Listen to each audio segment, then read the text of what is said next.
नमस्कार students, so myself Bittu Sharma and मेरे साथ हैं यहाँ पर Adarsh Saxena sir from our Narayana Janakpuri branch and we are here for the analysis and discussion of NEET 2023 physics question paper. So just अभी exam हुआ और हमारे स्टूडेंट्स बहुत ज़्यादा खुश थे फिजिक्स को लेके, क्योंकि फिजिक्स जो है इस बार बहुत ईजी आया था।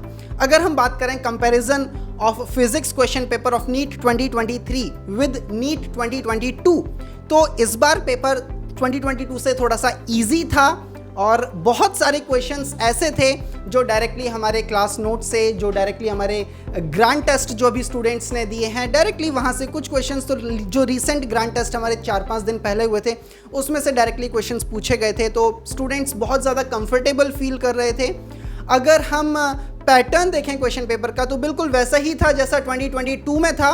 21 questions approximately were from class 11th and 29 questions from class 12th, that is हम कह सकते हैं लगभग 42% पेपर क्लास 11th से था और 48% पेपर लगभग 58% पेपर लगभग क्लास 12th से था, राइट।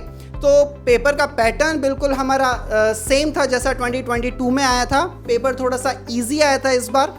और अगर हम इन डेप्थ एनालिसिस की बात करते हैं, जैसे यूनिट वाइज कितने क्वेश्चन आए थे, तो यूनिट वाइज आदर्श सर आप प्लीज बच्चों को बताएंगे कैसे क्या क्वेश्चन पेपर आया था। नमस्ते, मेरा नाम आदर्श सक्सेना है and I am from Narayana Janakpuri branch.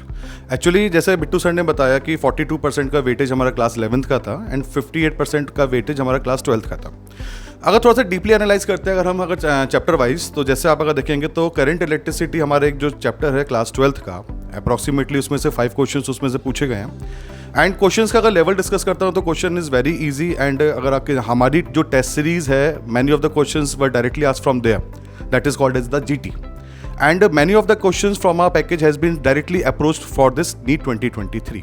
तो अगर जैसे एक नॉर्मल एनालिसिस करते हैं तो 2022 के कंपैरेटिवली 2023 का पेपर जो था फिजिक्स का, it is quite easy and it is easily approachable and it is very less calculative also.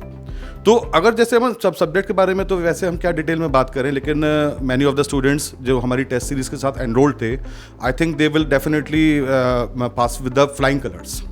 And अगर डीप एनालिसिस करता हूँ तो I think 8 to 10 questions were directly asked from the mechanics point of view. तो अगर mechanics का ही बच्चों को जैसे टिल रोटेशन तक जिसका ज़्यादा वेटेज था, तो जिसका थोड़ा सा बहुत स्ट्रॉन्ग था, नियर बाय कैलकुलेशंस थी, they are easily accessible for the paper. तो ठीक है, डिटेल एनालिसिस तो हमारा हो चुका है and very soon we are going to upload our answer की।